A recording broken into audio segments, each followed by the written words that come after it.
fact that General Mills actually used to be in the defense manufacturing business. So good point there. Senator Schmitt, you are recognized.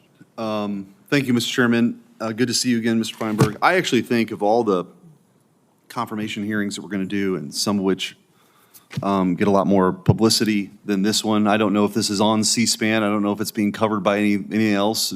Based on your testimony earlier about being in obscurity, I'm sure you're hoping it's not on any channel, I guess. But I think this is actually one of the most important jobs in the entirety of the federal government.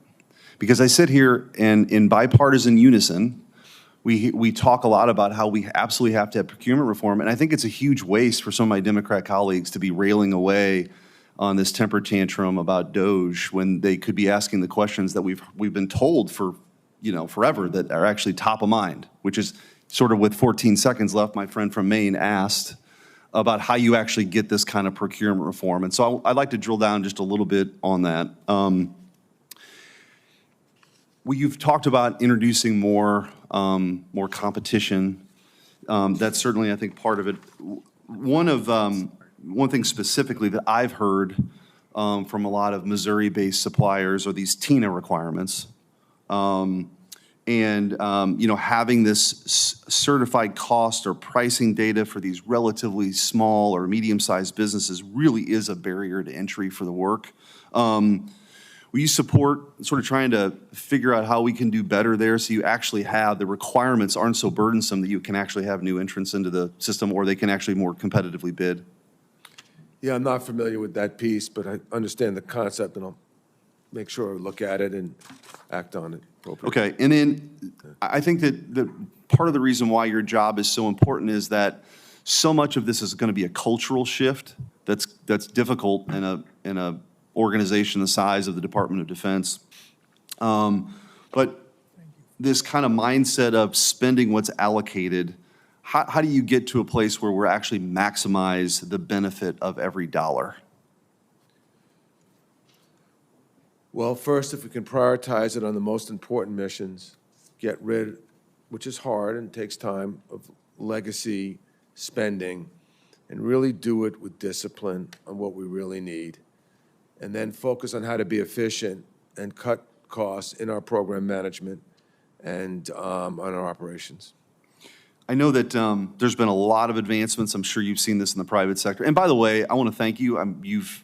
You've gotten a lot of criticism for being successful in the private sector, and I want to thank you for your divesting a lot to come take this position and share your expertise on behalf of the American people to make our defense structure and the Pentagon and our weapons systems the best they can be to protect Americans. So thank you for that. Thank you. There's been a lot of changes and a lot of innovation as relates to AI and automation and real-time data analytics that haven't found their way to the Pentagon. How do you go about improving that culture within DOD? What have you done before that you think you can bring to the Pentagon?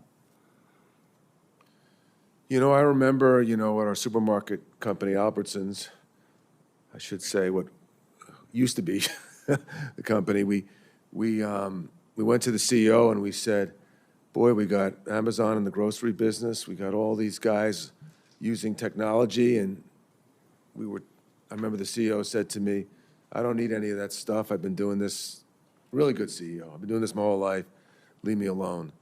Unfortunately, change is so important, and you got to be ahead of it. So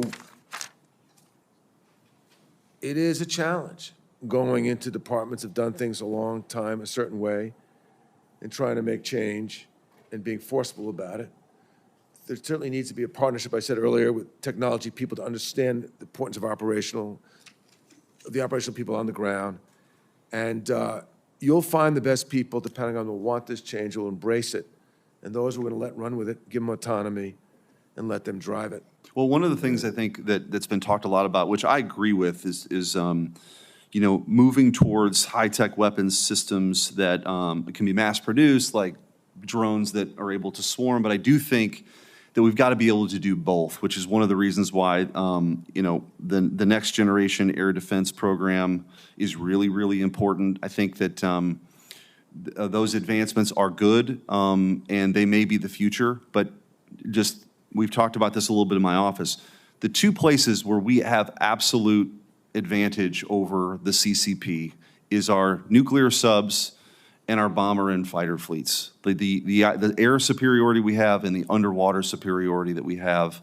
And I know that you committed in my office that we would work together on that to make sure that in addition to introducing some of the new high-tech systems that are available, that we're not going to abandon the superiority we have in the skies. Yes, sir. Thank you. Thank you. Senator Kelly.